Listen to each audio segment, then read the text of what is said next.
review for White Oleander by Janet Fitch. This was an incredibly sad read. It is a contemporary fiction book in which you follow the main character, Astrid, and kind of through her trials and tribulations of her relationship with her mother, foster care, and her own emotional growth, because those first two items were like pretty significant in her development. I do have a couple trigger warnings for this one, for child abuse, child neglect, as well as underage sex, or rather statutory rape, where one person is an adult and the other is a minor. The plot of this book is kind of, as I summarized in the intro there, and it really is a pretty straightforward story. It's just like heartbreak tucked into side of sadness in every situation. There's no big twists.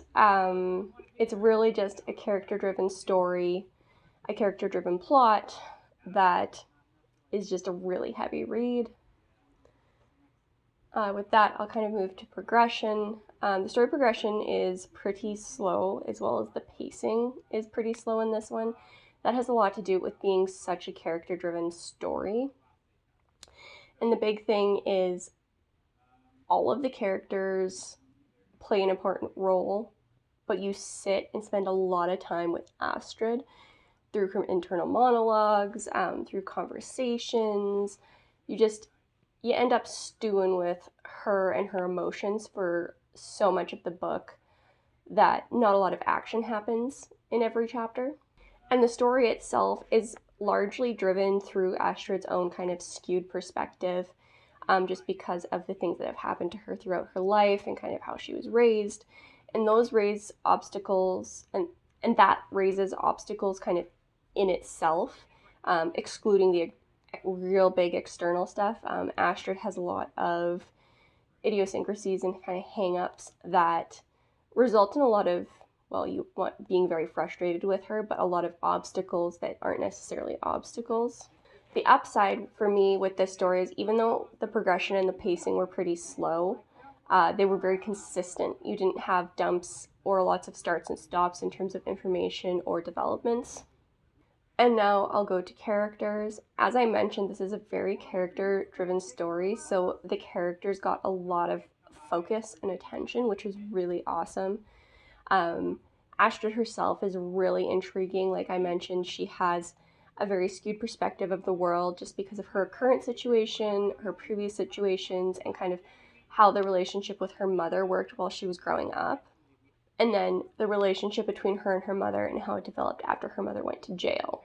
For me, those things really allowed Astrid to have a really natural and really interesting growth arc in terms of both her age and her emotional development. The side characters themselves were really good as well. Although you hated a lot of them, which is to be expected, I found that they were really interesting, and they also got a lot of love, because even though they were stereotypes, the characters themselves were pretty fleshed out, and the longer you got to stay with them, the more depth there was to their character. So like the treatment that Marvel got compared to Claire was different, but they both got enough love to make them interesting to interact with through Astrid. And that's all I really have to say about kind of like the meat of the book. I'm going to move to a couple pros and cons that I think may sway people to pick this book up or not. For me, the first pro is the character work. If you love a character-driven story and you like hard-hitting contemporaries, this might be one to pick up, because the characters felt lovingly created, very real, very flawed. They were just so interesting to see through Astrid's eyes, and just to interpret yourself some of the things that Astrid didn't pick up on based on what's going on. And that's really with all of the characters. Astrid, her mom Ingrid, all of the side characters, with the exception of a few disposable caseworkers.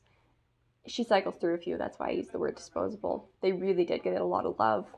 And then my second pro here is just how the story is written. I didn't really talk about it with the plot because I don't think it really goes in plot discussion, but the story itself is just beautifully written. Astrid's mother is a poet, so there is a lot of poetry in the story, but Astrid's thoughts herself and how she kind of interprets the world was very lyrical. It had a lot of her descriptions had a very lyrical musical quality to them. They were very in-depth, very vivid, which in some cases was pretty terrible because it was a horrific situation. But it was just, everything was really well described. I think it did a really good job with show not tell with emotions and other situations. It is, I can't wait to read other books by this author. I believe this was a debut novel, and so I'm excited to see what other work will come out of this author with more experience. And with that, I'm going to go to the cons. The first con for me is Astrid's viewpoint, and because the whole story is told from Astrid's viewpoint, this could be a deal breaker for some people. Although I loved following her and watching her develop, there was a lot of situations, i.e. like 80% of the book, where I was very frustrated with Astrid because of the decisions she was making. And although I understand that some of these decisions are being made with skewed perspectives just because of how she was raised, how she views the world, things that she's already run into, there's a few decisions that she makes where at least I was getting really upset with her, and it was really hard to keep in place that mental note of she is different, she is from me, she is struggling a lot more than me. And so if you're not able to suspend your disbelief really well for something like that, it might be really hard to read, just the amount of frustration you feel. A lot of the book is being frustrated with her. And my second negative here isn't one that I so much found an issue with, but it's one that would definitely be a negative for others, and that's how slow it is. The pacing and the story progression are so slow because this is a character-driven story that you need to keep that in mind when you pick it up. It is going to be very plotting. Not a lot is going to happen all at once in succession of each other. Like, it's just slow, and you're following this girl for years. So with that, I will do a quick wrap up, and then I'll jump into my VBC questions, which I do at the end of every video here for this. The wrap up. So with the wrap up, this will be the last kind of like spoiler free-ish area. Like, I haven't been really perfectly spoiler free, but if you follow and listen to the book club questions, it will be definitely spoiler filled. And so with this book, going into the wrap up, I'm going to give it a 3 out of 5. It wasn't phenomenal, but overall I didn't enjoy my experience with it. It is very heavy. It is very heartbreaking. And the things that really kept me going were wanting to read to see Astrid get something good. And the characters were just really well done. The writing was amazing. Like I mentioned, it was very, very lyrical and very easy to read. It went down real smooth, like a really nice glass of wine. Well, at least smooth for me. And so I would recommend it to people who really like hard-hitting contemporaries, who are interested in the foster care system as a kind of like setting and just like a development option for characters. And with that, I'll see those of you who aren't sticking around in the next video. Otherwise, I'll see you in a few seconds when I do the questions. I just went with my usual questions again here for the book club questions. The first of which is, how did you feel about what was your initial reaction to the book? My initial reaction to the book was actually mild concern. I was concerned for both the main character and a little bit for myself in terms of like, what am I getting into? All I knew about the book was what I read off the back, and it sounded interesting. And for some reason, I wasn't really prepared for the level of hard-hitting content. Was not prepared for it for some reason, and I have no idea why.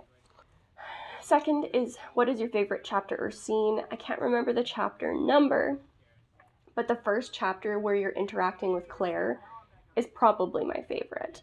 There's a lot of growth for Astrid, there's a lot of growth for Claire, and there's just a lot of interesting things happening because Claire's creating a situation for Astrid that she's never been in before, and it was really interesting to see how that kind of more positive, more loving, more financially stable environment really treated her.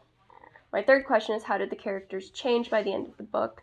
Although the side characters didn't get a lot of like dynamic development, Astrid herself really grew a lot in terms of age. She starts the book at, I think it's 14, and 12 or 14, ends when she's 18, and it was just very interesting to watch her grow emotionally, even if some of that growth wasn't necessarily positive, and just to watch her age up and how her age kind of affected how she interacted with people and interacted with the situations around her.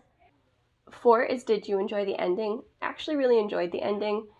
It was hopeful and open, but you still saw that she was struggling with what was going on, her relationship with her mother, and just kind of where her life was going.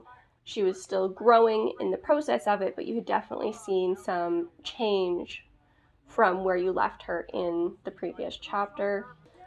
Question 5, would you read another book by this author? I definitely would.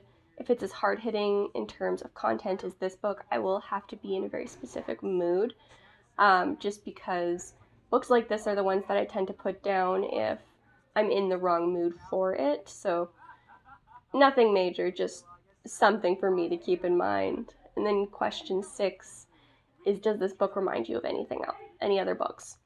It actually somewhat reminds me of a book called The Language of Flowers. It's by the author Vanessa Diffenbaugh, I believe.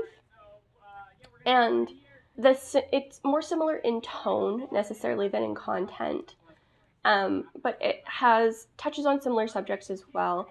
I really enjoy the crossover for me comes where you are dealing with a child who has had a rough time in foster care.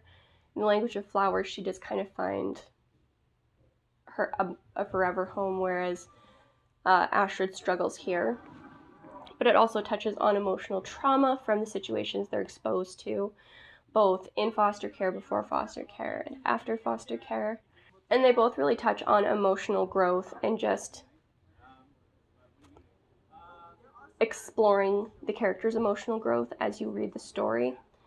Like I said, the overlap isn't super huge, but it's between those 3 things and just the general tone of the story. I feel it's very similar, and that if you enjoy one, there's a good possibility you will enjoy the other.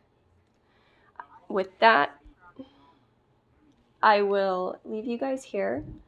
Thanks for tuning in, and I'll see you in the next video. Peace.